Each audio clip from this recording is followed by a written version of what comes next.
It's 11:47 p.m. The notebook is open on your desk. The good one. The one you bought 3 weeks ago. The one that was going to be different. There are 6 pages of ideas inside it. Then nothing.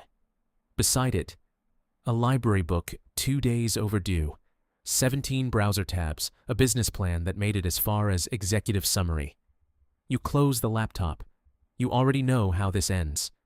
And then comes the wave. Slow and cold. Not frustration, exactly. Something quieter. Something that sounds a lot like, "What is wrong with me?" Nothing is wrong with you. But something was done to you. And those are not the same thing. Stay until the end. Because the last thing this video tells you will gently rewrite the story you've been telling yourself for a very long time. The answer isn't in your habits. It isn't in your discipline. It's in something that happened before you were old enough to have either. The reason you can't finish things has nothing to do with discipline. It was decided, without your consent, before you turned 2 years old. Let me show you what I mean. In 1969, a psychologist named Mary Ainsworth sat in the homes of families in Baltimore and simply watched. She was mapping something she called attachment behavior, the way infants calibrate their curiosity against the felt safety of a parent nearby. What she discovered changed how we understand human motivation at its deepest level. Children didn't explore randomly. They explored in direct proportion to how much they trusted that someone would be there when they returned. The securely attached child wandered freely, investigated, came back, wandered again, confident, unhurried. But the anxiously attached child?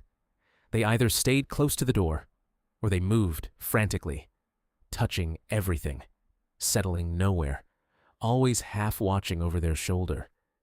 Not because they lacked curiosity, not because they were incapable, but because somewhere inside them, the cost of full investment felt unsurvivable if the thing they reached for didn't hold.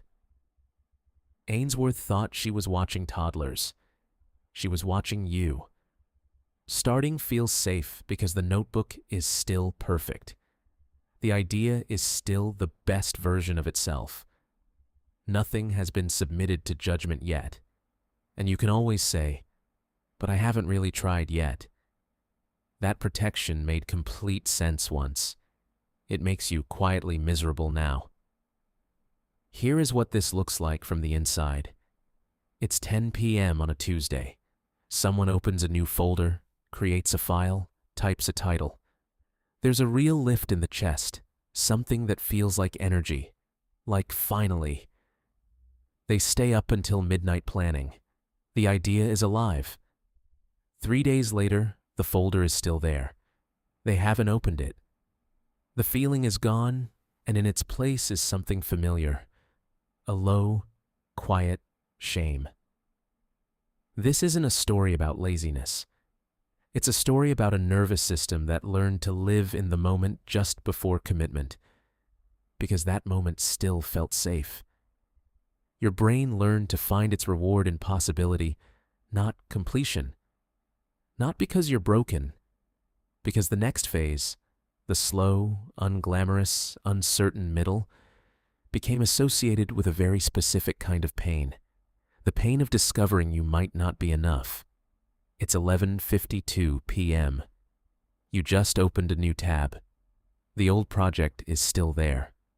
You just stopped seeing it, and every unfinished thing leaves behind a small residue of self-doubt. I did it again, until eventually the residue becomes the floor you stand on. But here is what that pile of unfinished things actually proves. It proves you have an extraordinary appetite for possibility.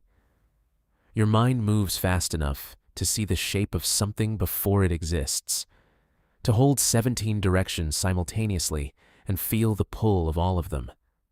That is not a character flaw. The grief is real. The loneliness of watching other people simply finish things while you cannot, that deserves to be named. But the root of it was never weakness. This pattern didn't begin with you. Look back one generation. 2. Find the grandmother who never got to finish school. The grandfather who started something and watched it fail in an economy that wasn't built for him. The parent who learned, quietly and early, that hope was a liability, that wanting something fully only made the loss harder. Somewhere in your history, someone was taught to let go before they could be left, to stop before the verdict arrived, and they passed it on, not with cruelty, not even with awareness. The way you pass anything, through the air, through 1,000 small moments of watching how someone you love moves through the world. Understanding where it came from doesn't excuse you from the work. It just means the work finally makes sense. I want you to meet someone. You've never heard her name. She never knew yours. But she has been living inside your head for your entire life. A woman. 1962. She folds an application letter she never sent and puts it in a drawer. She never mentions it. You never knew it existed. But somehow you learned. You inherited emergency software installed for a crisis that ended before you were born. And you have been running it, faithfully, on a life that no longer requires it. The voice that says you never finish anything, it was somebody else's voice first. It was doing its best to keep someone safe. That someone just wasn't you. The question underneath all of this, the one this whole video has been quietly circling, is not, why can't I finish things? It is it safe to want something enough to stay? And no planner, no productivity system, no better morning routine will answer it. Only you can. Only you can decide that the person who built those walls was doing their very best. That their best belongs to a different time. That you are, finally, old enough to be the safety they couldn't provide. The walls don't have to come down all at once. They don't have to come down dramatically. They just have to start coming down. That you sat with this until now. That already means something. Not that you're fixed, but that some part of you still believes it's worth trying. That part is not wrong. It's 11:58 p.m. The notebook is still there. So is the version of you that bought it believing things could be different. That version wasn't wrong. They were just waiting for the right moment to return. The woman from 1962 never got to name what she wanted. Nobody asked. I'm asking.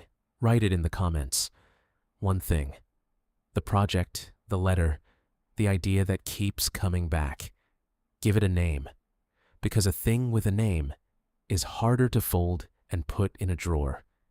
If something in this video felt like it was written for you, it probably was.